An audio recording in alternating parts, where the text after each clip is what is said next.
Past data में हमने देखा है कि एक्टिव स्मॉल कैप फंड्स जो है, जैसे नॉर्मल जो स्मॉल कैप फंड्स है, निपॉन, एक्सिस, क्वांट हो गया, एसबीआई हो गया, एचएसबीसी हो गया, एचडीएफसी हो गया, ये सब जो normal active small cap funds हैं, डाइवर्सिफाइड फंड्स हैं, ये जो इंडेक्स स्मॉल कैप फंड है, जैसे स्मॉल कैप 250 इंडेक्स फंड, इसके अगेंस्ट में बहुत बेटर परफॉर्म करते हैं।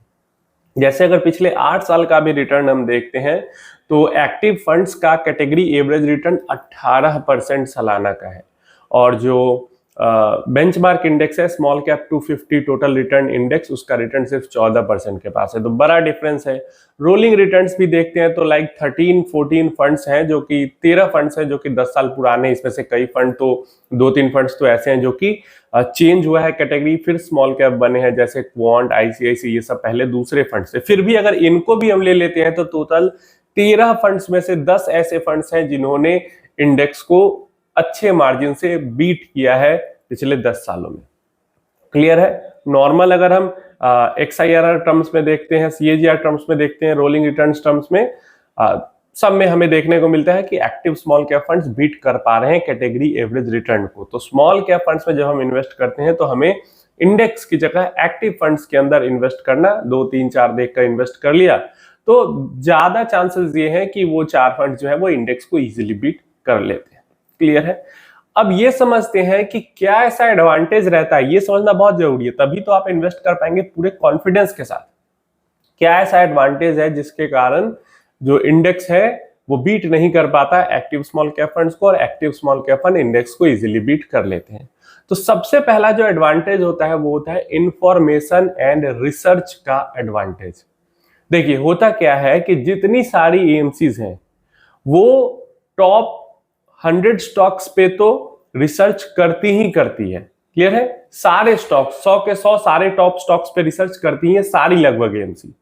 तो लार्ज कैप के अंदर में इंफॉर्मेशन का, रिसर्च का कोई एडवांटेज नहीं, क्योंकि सारे स्टॉक्स को सभी म्यूचुअल फंड कंपनी रिसर्च कर रहे हैं, तो सभी उनके अंदर देख रहे हैं, सबको सब कुछ पता है। मिड कैप में भी ये केस हो जाता है कि सारे मिड कैप स्टॉक्स पे रिसर्च होती है, लेकिन स्मॉल कैप कैटेगरी में सबसे पहला बेनिफिट ये हो जाता है कि सारे स्मॉल कैप स्टॉक, सारे, एक तो पहले जो ये 250 के 250 स्टॉक है, ये भी सारे एएमसी के रडार पे नहीं होता, पर इसके नीचे के जो स्टॉक्स हैं वो तो छोड़ ही दो। समझ रहे हो? तो स्मॉल कैप का जो पूरा यूनिवर्स है, जो कि स्मॉल, माइक्रो, मिनी सारे स्टॉक से मिलके बना है, यहाँ पे एडवांटेज है म्यूचुअल फंड कंपनी के पास। वो जितने अलग अलग स्टॉक्स के ऊपर रिसर्च करेगी, उनके बारे में इंफॉर्मेशन निकालेगी, उतना ज्यादा उनका रडार का दायरा बढ़ता जाता है और उतना ज्यादा वो एक दूसरे से बेहतर होते जाते हैं। मतलब कोई म्यूचुअल फंड कंपनी है, वो टॉप 600 स्टॉक्स पे ही रिसर्च कर रही है, लार्ज हो गया पूरा, मिड हो गया पूरा, स्मॉल कैप के 300, 350 हो गए। लेकिन कोई कंपनी है जो कि 1000 स्टॉक्स पे रिसर्च कर रही है, तो 600 वाले से 1000 वाले को थोड़ा सा एडवांटेज हो गया, क्योंकि स्मॉल कैप के यूनिवर्स में इनके पास नंबर ऑफ स्टॉक्स 500 और बढ़ गए। समझ में आ रहा है? तो ये रिसर्च और इंफॉर्मेशन का एडवांटेज होता है एक्टिव स्मॉल कैप फंड्स के साथ, कि वो बड़ा यूनिवर्स को कैटर कर रहे हैं, अपना रिसर्च का दायरा बढ़ा के बेटर अपॉर्चुनिटी निकाल सकते हैं। लेकिन इंडेक्स में तो ऐसा हो नहीं सकता, लार्ज मिड में भी ये नहीं हो सकता, और स्मॉल कैप के इंडेक्स में भी ये नहीं हो सकता। इसलिए small cap active funds beat कर पाते हैं। Higher difference in best and worst performer, ये जो अंतर है ना, ये स्मॉल कैप में बहुत ज्यादा होता है। स्मॉल कैप में कोई, मतलब मान लो स्मॉल कैप का अगर 100 यूनिवर्स को हम ट्रैक कर रहे हैं, उसमें 50 अगर अच्छा कर रहे हो, 50 बुरा कर रहे हैं ना, तो अच्छा और बुरा करने वाले में रिटर्न्स में बहुत ज्यादा डिफरेंस, 50-50, 60-60, 100% तक का डिफरेंस आएगा। तो ये डिफरेंस जो होता है वो मिड कैप में थोड़ा कम हो जाता है, लार्ज कैप में और कम हो जाता है। क्लियर है? और स्मॉल कैप के अंदर जब हम इंडेक्स में इन्वेस्ट कर रहे हैं, तो अब इंडेक्स के अंदर जो स्टॉक है उसी के अंदर इन्वेस्टमेंट जाएगा हमारा। कोई मतलब नहीं है कौन अच्छा कर रहा है, कौन बुरा कर रहा है, कौन मोमेंटम में है, किसका मतलब बुरा हाल हुआ पड़ा है, किसके अंदर कुछ स्कैम निकल के आया, किसके अंदर क्या प्रॉब्लम है, कुछ नहीं। सिंपल, हमने इंडेक्स फंड में पैसा डाला, वो सारे इंडेक्स वाइज स्टॉक्स में लग जाता है। लेकिन एक्टिव फंड मैनेजर इस चीज का ध्यान रखते हैं कि जहां पे परफॉर्मेंस अच्छी मिल रही है वहां पे वो बने रहते हैं, और जहां पे परफॉर्मेंस खराब हुई दिखती है कि खराब होने वाली है, हो रही है, या उनके कंपनी के रिजल्ट में दिखता है कि आगे चल के हालात बुरे हो सकते हैं, वहां से वो कट ऑफ कर लेते हैं। क्योंकि अगेन यहाँ पे जो फॉल होता है काफी शार्प होता है एंड जो डिफरेंस है वो बेस्ट वॉस्ट में बहुत ज्यादा होता है। तो इस डिफरेंस को कम ना किया जाए तो बहुत बुरा हाल हो जाएगा, क्योंकि पैसा जीरो होने में भी स्मॉल कैप में समय नहीं लगता है। तो इसलिए यहाँ पे एक्टिव इन्वॉल्वमेंट जरूरी है। लार्ज कैप के अंदर तो थोड़ा ये भी चल सकता है कि बाय एंड होल्ड कर लिया, स्टॉक अब पड़ा हुआ है, वो धीरे धीरे करके रिटर्न दे रहा है, लेकिन स्मॉल कैप में बाय एंड होल्ड वाली स्ट्रेटजी बिल्कुल स्टॉक के अंदर फॉलो नहीं होती।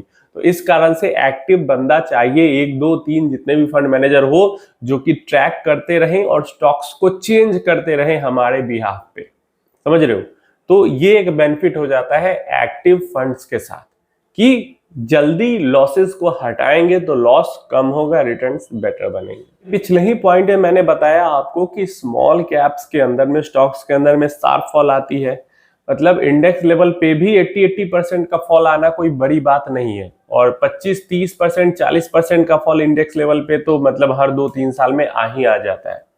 तो ऐसा जब यूनिवर्स है तो यहाँ पे सिर्फ इंडेक्स के अंदर डाल के पैसा छोड़ देना बहुत समझदारी वाली चॉइस नहीं होगी। यहाँ पे एक्टिव रिस्क को मैनेज करना बहुत जरूरी है।